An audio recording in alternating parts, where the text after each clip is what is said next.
Le journal de 7 heures sur Europe 1. Christophe Lamar. Bonjour Christophe. Bonjour Dimitri, bonjour à tous. La France vient de vivre une deuxième nuit de violence. Elle est même montée d'un cran avec des scènes de chaos et le sentiment que la situation devenait incontrôlable par endroits. On prend tout de suite la direction de Nanterre, commune d'où était originaire Naël, l'adolescent tué par un policier. Wilfried de Villers, les dégâts sont encore bien visibles ce matin. Oui, au pied des Tours où je me trouve, des carcasses de voitures sont en train de brûler toujours. Certaines sont même retournées au milieu de la route. Quelques habitants sont en train de dégager des barricades pour pouvoir passer en route pour le travail. Asma prend en photo les dégâts de la rue. Écoutez ce que dit Asma. On découvre des dégâts ce matin, on part au travail, on n'a pas de transport. Ils se sont battus contre la police, des jets de pierre. Là, à 3h du matin, ils ont cassé le tabac près des Fontenelles. Donc il y a eu un pillage à l'intérieur. Les affrontements entre jeunes émeutiers et CRS ont duré jusqu'au milieu de la nuit. Ce matin, des douilles de grenades lacrymogènes maculent encore le sol. Même si les policiers ont levé le camp au lever du jour, les traits tirés, Fatima n'a pas beaucoup dormi cette nuit et constate l'étendue des dégâts. Des voitures brûlées.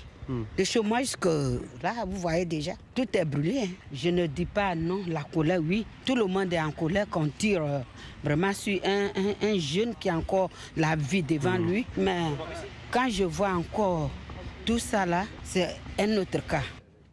En signe de soutien, elle participera cet après-midi à la marche blanche en hommage à Naël. Oui, Wilfried de Villers en direct de Nanterre, marche blanche prévue à 14h devant la préfecture des Hauts-de-Seine. 150 personnes ont été interpellées au cours de la nuit. Bilan global établi il y a une vingtaine de minutes par le ministre de l'Intérieur. Oui, on a ce sentiment ce matin qu'un cap dans la violence a été franchi. Dimitri Vernet, vous êtes avec nous, bonjour. Bonjour. Les événements de la nuit nous en apportent la preuve. Oui, à Fresnes par exemple. Ce que vous entendez, c'est l'alarme de la prison de Fresnes qui s'est déclenchée cette nuit à 1h30 à la suite de tirs de mortier et de tentatives d'intrusion. Situation très tendue obligeant l'intervention du raid. Une très bonne image résumant bien ce qu'il s'est passé dans plusieurs villes de la région parisienne qui ont sombré dans le chaos cette nuit, éclairées seulement par les flammes et les tirs de mortier. Des mortiers d'artifice utilisés par des émeutiers pour viser les commissariats ou encore les mairies de Gennevilliers, Meudon, Montreuil ou encore Bagnolet saccagés ce matin, tout comme plusieurs caméras de vidéosurveillance découpées et même détruites à l'aide d'un fusil à pompe à Vigneux-sur-Seine dans le 91. Des scènes de violence surréalistes qui ont permis à certains individus de cambrioler, piller des magasins dans le Val d'Oise par exemple, à Sarcelles et à Argenteuil. Dimitri, cette violence a dépassé largement les frontières de la région parisienne. Oui, la situation est devenue incontrôlable dans plusieurs villes de l'Hexagone, comme à Mont-Saint-Barreul près de Lille, une commune théâtre d'affrontements violents entre les émeutiers et les forces de l'ordre, où plusieurs bâtiments publics ont brûlé cette nuit, tout comme à Villeurbanne à proximité de Lyon, où cette fois ce sont des habitations qui ont été incendiées. Ce matin, 4 blessés légers sont à déplorer. Dimitri Vernet en direct pour les toutes dernières informations sur les événements de la nuit. À 7h04 sur Europe 1. Du côté de l'enquête à présent, le policier auteur du tir mortel est toujours en garde à vue dans les locaux de l'IGPN. Les enquêteurs continuent de l'entendre sur les circonstances qui l'ont amené à tirer sur le conducteur. Selon nos confrères d'aujourd'hui en France, Le Parisien, sa version ne correspondrait pas aux éléments en leur possession. Impression renforcée par l'audition de son collègue présent au moment du drame. En Charente, un policier lui a été mis en examen pour homicide volontaire après un refus d'obtempérer. Là encore, il est accusé d'avoir tiré et tué un Guinéen de 19 ans pour des faits. C'était il y a 15 jours. L'actualité ce matin, c'est aussi la fin de la visite d'Emmanuel Macron à Marseille. Le président est déjà reparti sur une promesse, celle de revenir régulièrement, histoire de vérifier si l'acte 2 du plan Marseille en grand avance selon ses vœux. 3 jours de déplacement et plusieurs thèmes abordés, éducation, logement, sécurité et santé. Qu'en pensent les Marseillais? Le mieux, c'est encore d'aller à leur rencontre. Reportage du correspondant d'Europe 1 à Marseille, Stéphane Burgat. Sur le très attendu volet sécurité dans les quartiers, l'annonce d'une CRS 8 permanente dès l'automne ne convainc pas Caïs.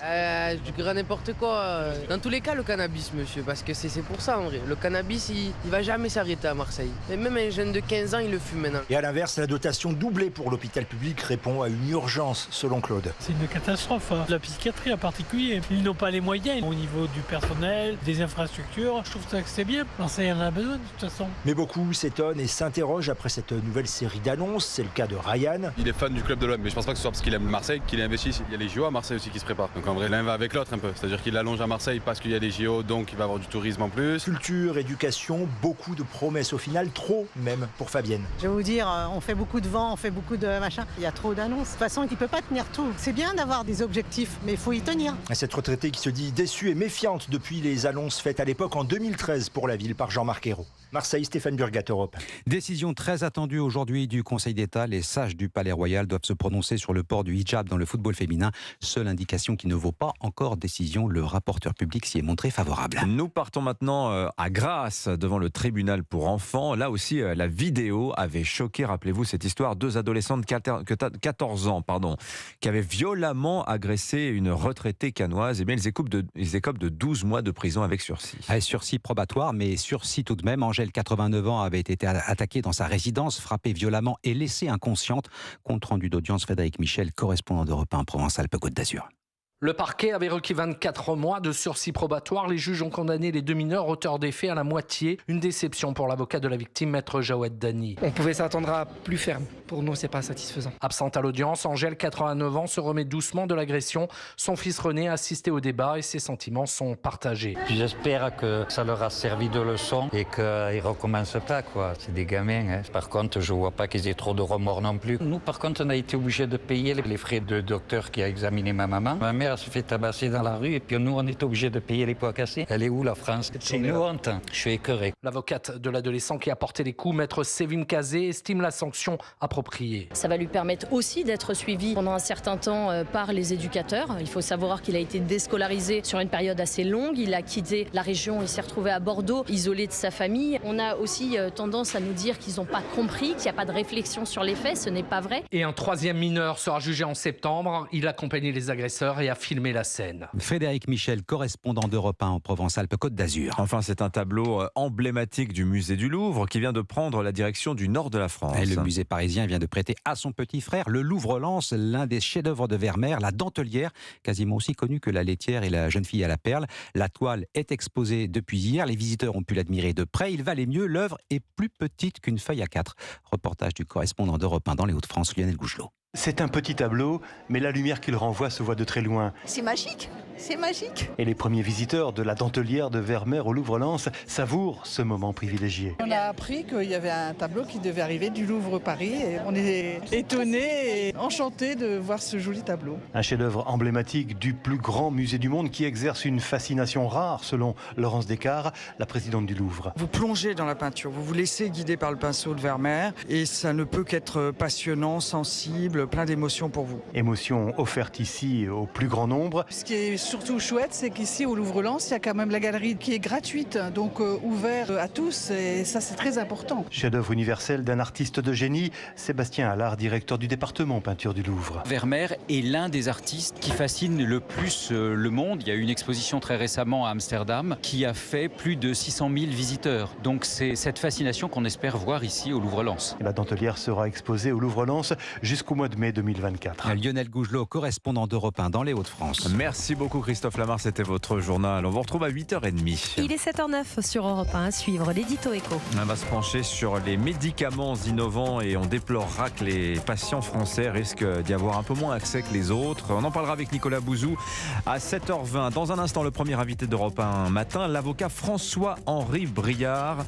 On va voir avec lui quels sont les enjeux autour de cette décision du Conseil d'État concernant le port ou non du hijab lors des compétitions sportives. À tout de suite.